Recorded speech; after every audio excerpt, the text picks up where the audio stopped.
समीउल अलीम मिनश शैतानिर रजीम।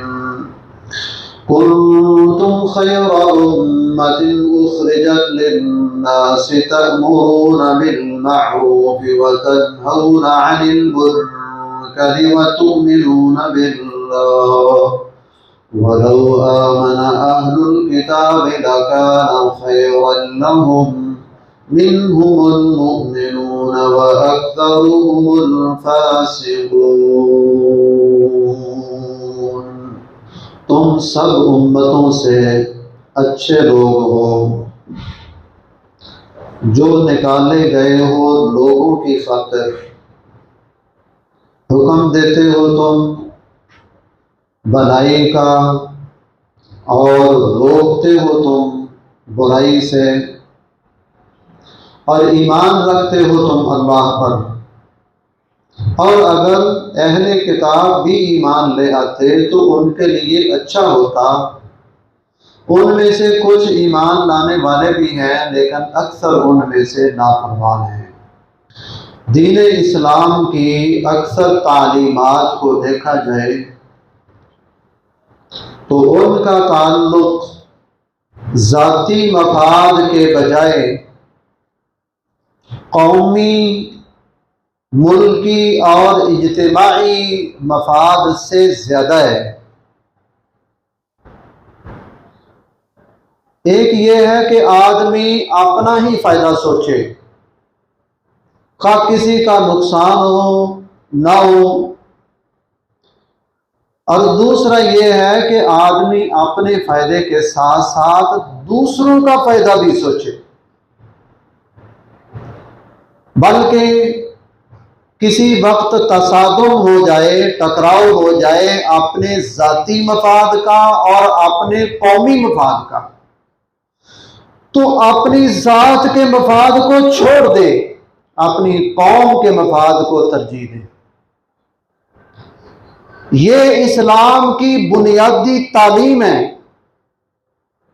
और ये जो उम्मत है, सबसे अफजल रसूल सल्लल्लाहु अलैहि वसल्लम की सबसे बेहतरीन और अफजल उम्मत मोहम्मदिया जो है, इसका तुर्रा इम्तियाज ही ये है, बल्कि इसकी वजह इम्तियाज और वजह फजीलत और वजह अफजलियत वो यही है। जिस आयत को अभी मैंने पढ़ा, इसके पहले ही जुमले पर गौर फरमाएं। कुंतुम खैरा उम्मा उखरिजत लिन्नास, तुम सारी उम्मतों से बेहतर हो। क्यों? उखरिजत लिन्नास, कि तुम लोगों की खातिर पैदा किए गए हो। तुम्हारा दुनिया में आने का, जिंदगी गुजारने का, कदोकाश करने का और दौड़ धूप करने का जो बुनियादी मकसद है वो लोगों का फायदा है, वो तुम्हारा जाती फायदा नहीं। जैसे सही बुखारी में है, रसूलुल्लाह सल्लल्लाहु अलैहि वसल्लम ने फरमाया, अद्दीनुन नसीहा, दीन महज खैर खाई का नाम है। सारे का सारा दीन वो खैर खाई करने का नाम है। कुल्ना लिमन हिया या रसूल अल्लाह, सहाबी कहते हैं, तमीम दारी फरमाते हैं, जरीर बिन अब्दुल्ला अल बजरी रज़ियल्लाहु ताला अन्हु कहते हैं, हमने कहा किसके लिए खैर खाई? फरमाया लिल्लाह, अल्लाह के लिए। अल्लाह के मुताल्लिक अच्छा सोचना, अच्छा गुमान, अच्छा अकीदा रखना, वाले रसूल ही, और उस अल्लाह के रसूल के लिए खैर खाही, वाले किताब ही, और उस अल्लाह की किताब के लिए खैर खाही और इखलास, वाले आइम्मतिल मुस्लिमीन व आम्मती, और मुसलमानों के हुक्मरानों के लिए खैर खाई का जज्बा रखना और आम मुसलमानों के लिए भी खैर खाई का जज्बा रखना। अद्दीनुन नसीहा, तुम्हारा दीन जो है वो सारा या अक्सर वो नाम ही खैर खाई का है। और करें, बहुत बड़ी बात है। अद्दीनुन नसीहा, कि दीन खैर खाई का नाम है। इसका साफ माना है कि सारा दीन खैर खाई में है। तो अगर हमारे अंदर खैर खाई नहीं है, हमारी जिंदगी और हमारे सारे काम अगर हमारे अपनी जात के लिए हैं, तो इसका मतलब यह है कि हम इस उम्मत के कोई बेहतरीन आदमी नहीं है। हम इस उम्मत की जो अफजलियत की वजह और जो सबब इम्तियाज है उसको समझ ही नहीं पाए, उसको नहीं समझ पाए। आप देख लें नबी करीम सल्लल्लाहु अलैहि वसल्लम की जिंदगी को। आप सल्लल्लाहु अलैहि वसल्लम के सारे काम वो लोगों की खैर की के लिए थे। मस्जिद में हैं तो लोगों की खैर खाई कर रहे हैं, घर में हैं तो फिर भी वही अमल है, किसी मजलिस और मीटिंग में हैं तो फिर भी वही अमल है। आपके पास कोई माल आया है तो जाती हिस्सा उसमें थोड़ा है, दूसरों का हिस्सा और दूसरों पर खर्च उसमें से ज्यादा है। ये सीरत है हमारे रसूल सल्लल्लाहु अलैहि वसल्लम की। बल्कि आपने तो कौमी और इज्तिमाई मफाद की खातिर अपनी जान को पेश करने और कुर्बान करने से भी दरेक नहीं किया, कभी नहीं किया। बरसते तीरों के सामने, चलती तलवारों के सामने और बड़ी बड़ी महाज आराइयों के सामने तादमे हयात नबी करीम सल्लल्लाहु अलैहि वसल्लम सीना तान कर खड़े रहे। ये हमारे नबी करीम सल्लल्लाहु अलैहि वसल्लम का इम्तियाज है, और जो लोग आपने तैयार किए उनका इम्तियाज भी यही था। वो भी इस वसफ में बड़े कमाल थे, अपनी जात पर दूसरों को तरजीह देने वाले, जाती मफाद पर कौमी मफाद को तरजीह देने वाले। ये खूबी उनके अंदर इस कदर बदरजाए अतम मौजूद थी कि बाद में ऐसा कोई शख्स नजर नहीं आता। इमाम मालिक रहमहुल्लाह की मुअत्ता में लिखा है, जिहाद फी सबीलिल्लाह के लिए अमीरुल मोमिनीन उमर बिन खत्ताब रज़ियल्लाहु ताला अन्हु के दो बेटे अब्दुल्ला बिन उमर और अब्दुर्रहमान, ये दोनों गए तो वापस आ रहे थे तो यमन से इनका गुजर हुआ, और यमन के गवर्नर थे अबू मूसा अशअरी रज़ियल्लाहु ताला अन्हु। अबू मूसा फरमाने लगे, अमीरुल मोमिनीन के बेटे, अमीरुल मोमिनीन के शहजादे, मैं तुम लोगों की क्या खिदमत कर सकता हूँ। फिर सोचने लगे कि मेरे पास कुछ बैतुल माल का माल है, वो मैंने अमीरुल मोमिनीन के पास मदीने में भेजना है, तो और तो मैं तुम्हारी कोई खिदमत नहीं कर सकता, चलो ये माल ले लो और इस माल से इस इलाके की कोई सुगात, कोई चीजें, कोई तजारती नुक्ता नजर से खरीद लो, वहां मदीना शरीफ में जाकर बेच कर नफा हासिल कर लेना, असल माल जो है वो बैतुल माल में अमीरुल मोमिनीन को जमा करवा देना, और जो बाकी है, जो नफा है, वो तुम दोनों रख लेना। वो दोनों आए, वहां से सामान वगैरह खरीद कर मदीना शरीफ में आकर बेचा उन्होंने, और उससे उन्होंने अच्छा नफा हासिल किया। अमीरुल मोमिनीन को पता चल गया, फरमाने लगे, हाँ भाई लाओ वो माल और उससे जो तुमने नफा हासिल किया ना वो भी जमा करो। वो कहने लगे, जी असल माल हम देंगे, वो नफा हम क्यों दें। कहा, अच्छा अमीरुल मोमिनीन के बेटे थे ना तुम, इसलिए तुम्हें अबू मूसा ने माल देकर भेजा है और तजारत करने की तुम्हें इजाजत दी है उस माल में से। अमीरुल मोमिनीन का बेटा होने की वजह से तुम्हें यह सहूलत मिली है ना, लिहाजा वो असल माल भी जमा कराओ और नफा भी जमा कराओ। अब्दुल्ला बिन उमर रज़ियल्लाहु ताला अन्हु तो बड़े ही नेक तबा थे और बड़े ही शरीफ तबा थे, दानिशवर, नेक भी बहुत थे, सियाने भी बड़े थे। उन्होंने तो वो सारा माल नफे समेत वालिद मोहतरम को जमा करवा दिया, और जो छोटा था उसने कहा, नहीं अबू, असल जमा करवाऊंगा, जो बैतुल माल का माल है, जो नफा हासिल किया है, वहां से सामान मैंने खरीदा है, उठाकर मैं लाया हूं, यहां लाकर अपनी जिम्मेदारी पर वो सारा कुछ मैंने किया, तो आपको और बैतुल माल को मैं उसका नफा जमा क्यों करूं।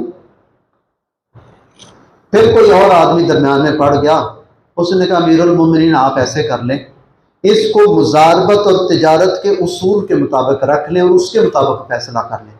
वो क्या है, एक आदमी पैसा लगाता है, दूसरा आदमी मेहनत करता है। तो जब मेहनत करता है तो असल माल तो पैसे वाले का होता है ना, और जो नफा होता है वो दोनों में तकसीम होता है, वो दोनों में तकसीम होता है। तो आप ऐसे कर लें कि जो असल माल है वो आप रख लें, और जो इसमें से नफा बच रहा है ना उसको तकसीम फरमा लें। कुछ नफा बैतुल माल में जमा फरमा लें और कुछ नफा अपने इन फर्जंदाने अर्जुमंदान को, अपने बेटों को वो नफा जो है वो दे दें। उन्होंने कहा चलो ठीक।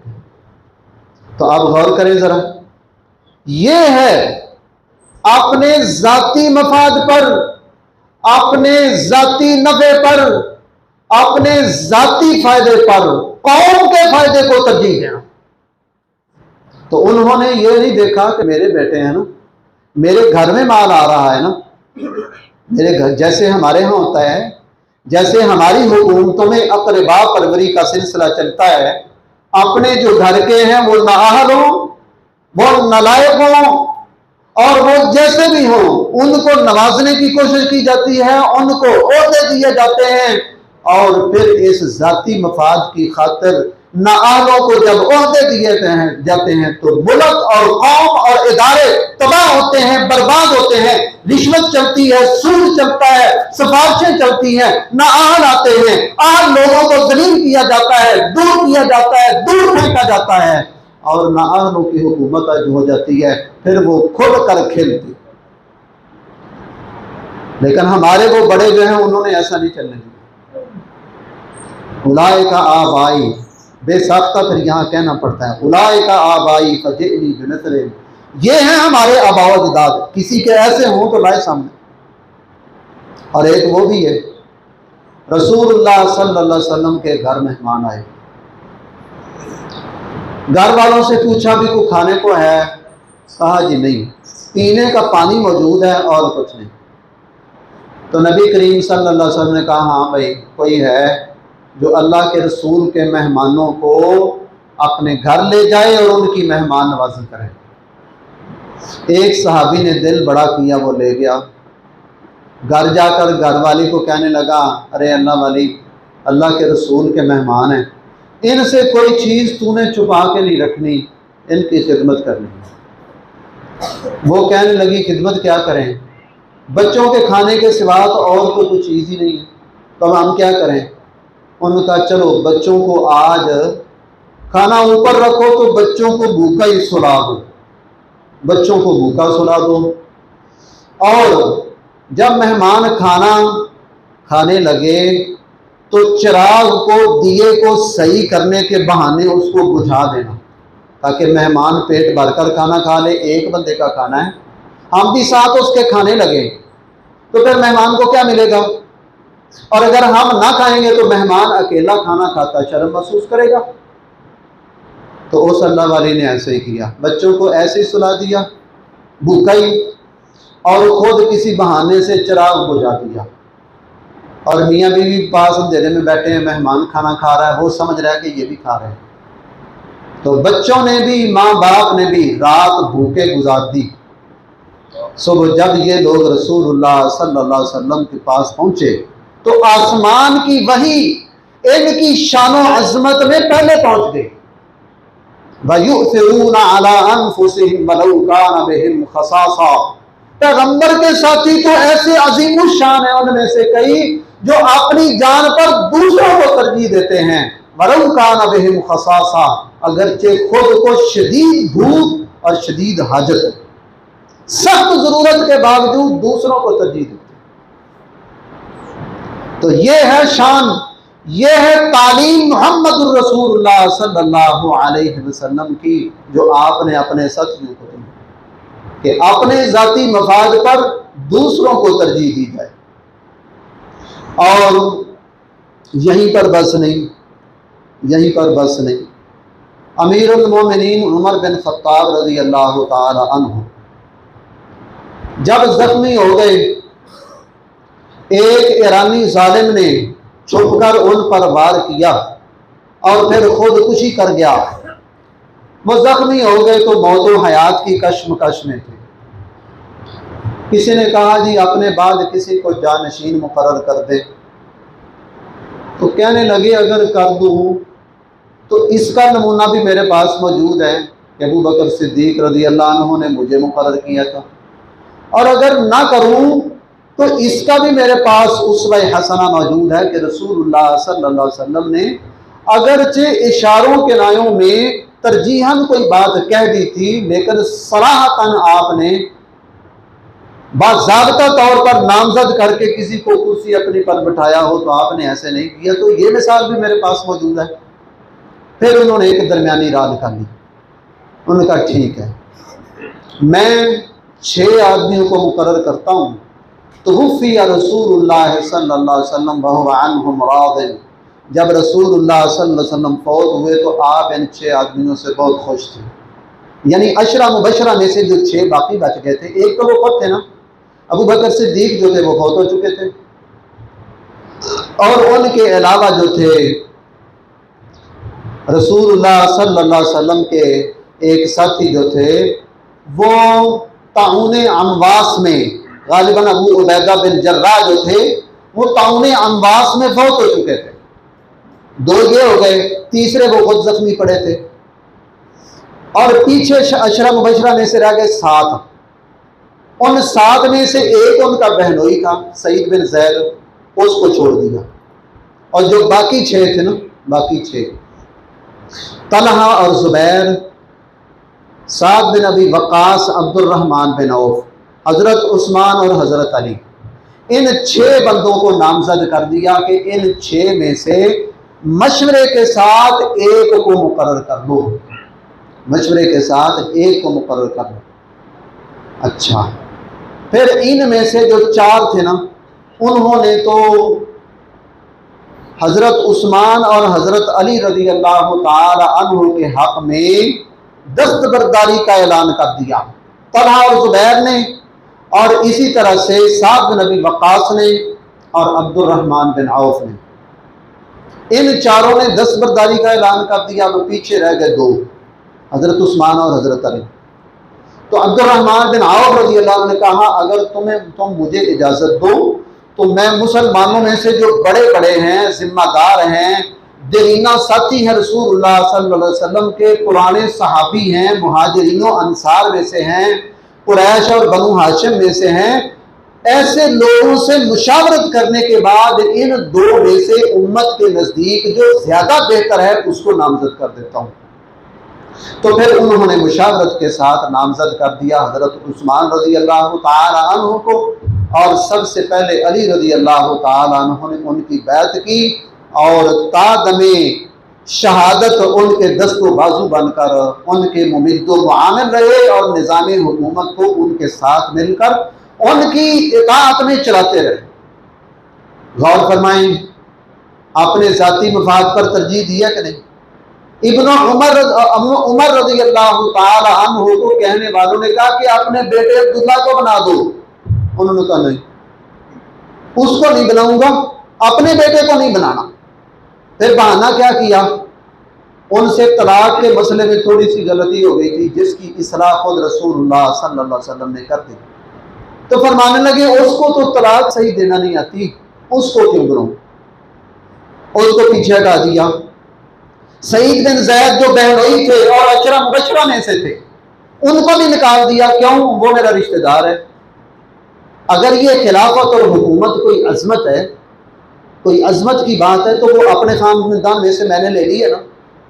और अगर ये अजमत नहीं है और एक बोझ है, एक जिम्मेदारी है, एक मसूलियत है, एक वजन है, तो फिर मैं अपने खानदान को मुसीबत में क्यों डाले रखूं? उसको भी छोड़ दिया और इन 6 में से एक को मुकर्रर कर दिया। एक को मुकर्रर करने का कह दिया। तो मेरे भाइयों, ये है जब अपने मफाद को छोड़कर जाती मफाद को बनाए ताक रखते हुए कौमी मफाद को तरजीह दी जाए तो इसके नताइज बड़े ही शानदार होते हैं। शिरुश कश्मीरी होते थे लाहौर में, बहुत बड़े अदीब थे, बहुत बड़े खतीब थे, बड़े लिखारी थे, और बहुत बड़े शायर भी थे। इतनी मोटी किताब है उनके दीवान की। उनको भुट्टो साहब ने कहा कि हम मेरे बच्चे अमेरिका की ऑक्सफोर्ड यूनिवर्सिटी में पढ़ते हैं, तो आप अपने बच्चे जो हैं वो मुझे दें, मैं उनको वहीं पढ़ाता हूँ और उनका खर्चा हुकूमत देगी। शोरश कहने लगे, मैं मशरकी आदमी हूँ, मैं मगरब परस्त नहीं हूँ, मैं मशरकी तर्ज का दीनदार किस्म का आदमी हूँ, मैं अपने बच्चे को उस यूनिवर्सिटी में नहीं पढ़ाना चाहता। ये भी बहुत बड़ा मामला है, ये भी हमारी जो है ना वो बदबख्ती है कि हमारे इस मुल्क में हुक्मरान बनते हैं और गंदी यूनिवर्सिटियों के पढ़े हुए। यहाँ कोई मदीना यूनिवर्सिटी का पढ़ा हुआ हुक्मरान नहीं बनता, उसको कोई करीब नहीं है, उसकी तालीम की यहाँ पर कोई नुकत नहीं है। यहाँ हमारी बदबख्ती ये है। तो भुट्टो साहब कहने लगे, मैं मशरकी आदमी हूं, मैंने अपने बच्चों को वहां नहीं भेजना। उसने कहा, शादमान में 2 प्लाट हैं, तो रायत कीमत पर आपको हम दे देते हैं, आप ले लें। तो फिर उनमें से एक को बेचकर दूसरे के पैसे पूरे कर लेना, तो इस तरह आप प्लाट के मालिक बन जाएंगे। उन्होंने कहा, सर छुपाने के लिए मेरे पास अपना मकान एक मौजूद है, मुझे कोठियों की जरूरत नहीं। अच्छा, ये बात उन्होंने आकर घर अपनी बेटी के साथ की, तो बेटी कहने लगी, चलो यूनिवर्सिटी अमेरिका जाने की बात तो आपने की है, ठीक है, तो चलो प्लाट ले लेते, हम प्लाटों के मालिक बन जाते, फायदा उठा लेते, आखिर पैसे तो देने ही थे हमने, तो आपने तो हमारे मुस्तकबिल के साथ खिलवाड़ किया है। वो कहने लगे, नहीं।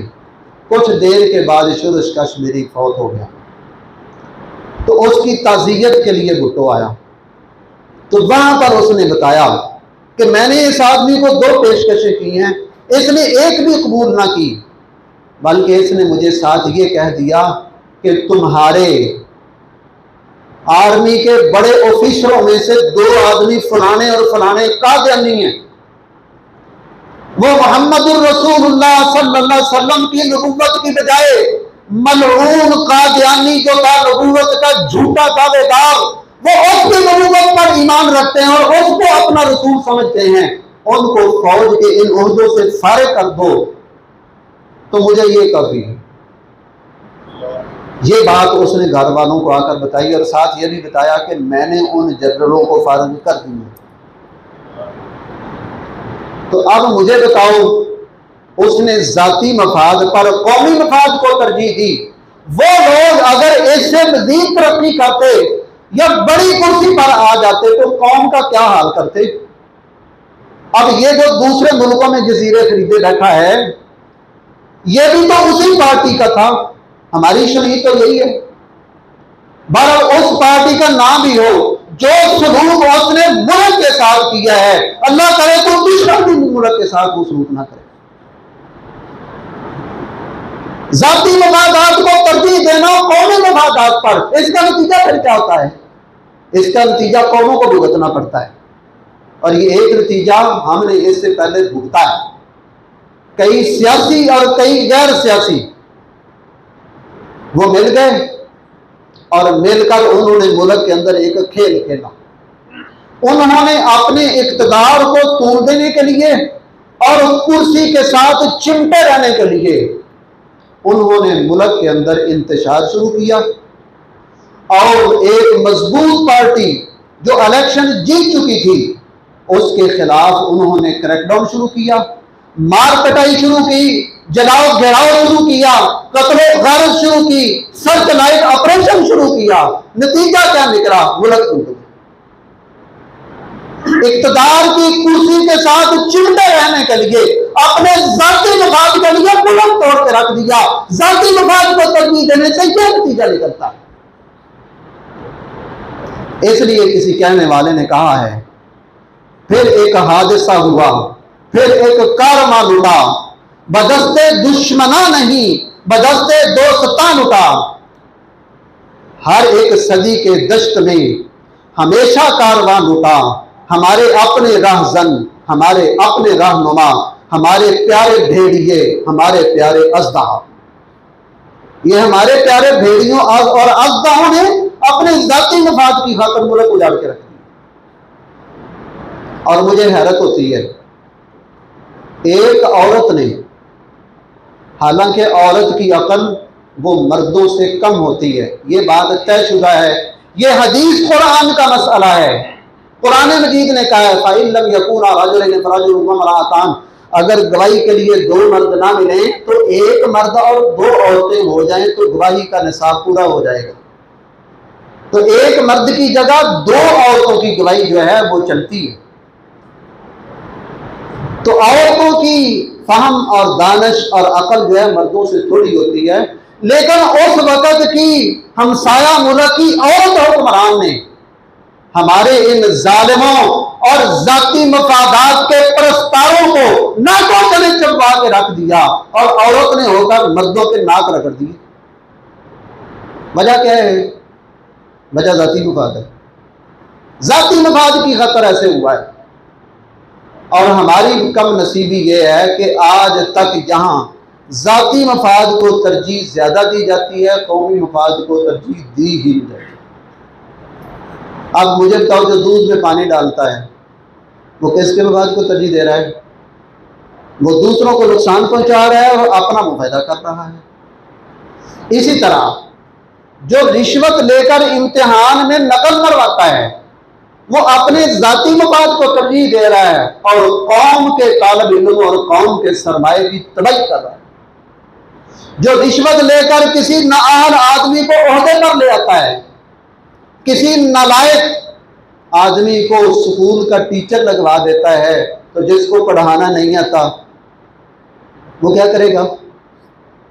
वो क्या करेगा? वो क्या पढ़ाएगा? वो वक्त ज़ाया करेगा तलबा का, उनका ज़ौक़ खराब करेगा। कोई आदमी जाती मफाद की खातिर किसी अहल शख्स को हटा देता है, दूसरे को ओहदे पर लगा देता है, या जो अहलियत रखने वाला है उसको दूर दूर उसके तबादले करके उसको तंग करता है, तो इसका नतीजा क्या निकलेगा? इसका नतीजा हम इस मुल्क में भुगत रहे हैं। और यही मामला हमारे सियासतदानों का है, यही मामला हमारे सियासतदानों का है। अपने जाती मफादात को तरजीह है, अपनी जाती जगीरें बनाई जा रही हैं, अपने जाती जो है ना वो बैंक बैलेंस जमा किए जा रहे हैं, अंदरून मुल्क भी बैरून मुल्क भी अपनों को ओहदों पर लगाया जा रहा है और अपनों को जो है ना वो नवाजा जा रहा है। ये सारी अकरबा परवरी की जो दास्तान है वो इसी बात का शख्साना है। और मैं उन्हीं की बात नहीं करता, हम सब ऐसे ही हैं। इस हमाम में सब नंगे, हम सब अपने ही मफादात को तरजीह देते हैं। और रसूलुल्लाह सल्लल्लाहु अलैहि वसल्लम ने क्या फरमाया? वो शख्स मोमिन नहीं जो पेट भरकर सोया और उसका हमसाया भूखा सोया। वो शख्स मोमिन नहीं जो पेट भरकर सोया और उसका हमसाया भूखा सोया। भाई हमारी नमाजों का क्या फायदा अगर हमसे किसी को फायदा नहीं पहुंचता, हमसे किसी के दिल को सुकून नहीं पहुंचता, हमसे किसी को कोई सहूलत नहीं पहुंचती, हमारी वजह से किसी की तकलीफ में कमी नहीं आती, हमारी वजह से किसी की मुशक्कत में कमी नहीं आती, हम किसी का बोझ कभी नहीं उठाते, तो हमारी नमाजों का लोगों को क्या फायदा? हमारे रोजों का लोगों को क्या फायदा? कुंतुम खैरा उम्मतिन उखरिजत लिन्नास। वो शख्स मोमिन ही नहीं है जिससे लोगों को फायदा नहीं पहुंचता, जिसकी जिंदगी जिसका जीना सिर्फ अपने लिए है, वो खैरुल उम्म कहलाने का हकदार नहीं। हमें अल्लाह ताला ने सारी उम्मतों से बेहतरीन उम्मत करार दी है। हम बजा तौर पर कह सकते हैं वी आर द बेस्ट। हम इस कायनात के मोहम्मदुर रसूलुल्लाह सल्लल्लाहु अलैहि वसल्लम का उम्मती होने के नाते से इस कायनात के बेहतरीन और अफजल तरीन लोग जो हैं वो हम हैं। लेकिन अगर हम सिर्फ अपनी जात के लिए जीते हैं तो फिर नहीं। तो इसलिए हमारे दिन रात के नज़्मुल औकात में से कुछ ना कुछ वक्त, हमारी कुछ ना कुछ सलाहियत, हमारा कुछ ना कुछ माल अपनी जात से हटकर दूसरों के लिए भी होना चाहिए। तो फिर हमने खैरुल उम्म होने का सबूत पेश किया। और अगर ऐसा नहीं है तो फिर मेरे भाइयों मामला जो है वो ख़राब है। हज़रत अली रज़ी अल्लाह तआला अन्हु के बेटे हसन, वो बड़ी कुव्वत, बड़ी फौजें थी उनके पास। जब देखा कि उम्मत लड़ रही है, उस तरफ हज़रत मुआविया रज़ी अल्लाह तआला अन्हु थे, इस तरफ ये थे। अब फौजें उनके पास भी हैं, इनके पास भी हैं, बड़ी कुव्वत है इनके पास, बड़ी अज़मत है, बड़ी शान है। उनका इक़्तिदार बाआसानी या थोड़ी सी मुशक्क़त के साथ कायम हो सकता था, लेकिन उन्होंने कहा नहीं, मैंने इस उम्मत को लड़ाई की दलदल के अंदर नहीं डालना। उन्होंने अपनी हुकूमत, अपनी कुव्वत, अपना इक़्तिदार और जो कुछ माल वगैरह था वो सारा कुछ हज़रत मुआविया रज़ी अल्लाह तआला अन्हु की झोली में डालकर उनके साथ मुसालहत कर ली और उनके साथ मिलकर जो है वो कौम का निज़ाम और मामलात जो हैं इसके अंदर उनके मुमद्दो मुआमिल रहे। तो उस साल को आमुल जमाआ, इत्तेफाक का साल कह दिया गया। दुआ करें अल्लाह ताला हमें भी इत्तेफाक और इत्तेहाद नसीब फरमाए, हमें इकट्ठा होने की तौफीक अता फरमाए, हमें सिद्क़ व अमानत पर, हमें मुल्क का वक़ार बुलंद करने पर, हमें मुल्क की, कौम की, इस्लाम, अहले इस्लाम की इज्जत को ऊंचा करने पर, मुल्क की सरहदों की हिफाजत करने पर और मुल्क के लोगों को उनके जायज़ हुकूक देने पर हम सबको मिल बैठने की, हमारे स्टेक होल्डर लोगों को अपनी अपनी अनाज छोड़कर मिल बैठने की अच्छे मकासद पर तौफीक अता फरमाए। और मुल्क के अंदर ये जो अनारकी का माहौल बना हुआ है, अल्लाह ताला इसकी शर से इस मुल्क को महफूज फरमाए। सुब्हान रब्बिक रब्बिल इज्जति अम्मा यसिफून व सलामुन अलल मुरसलीन।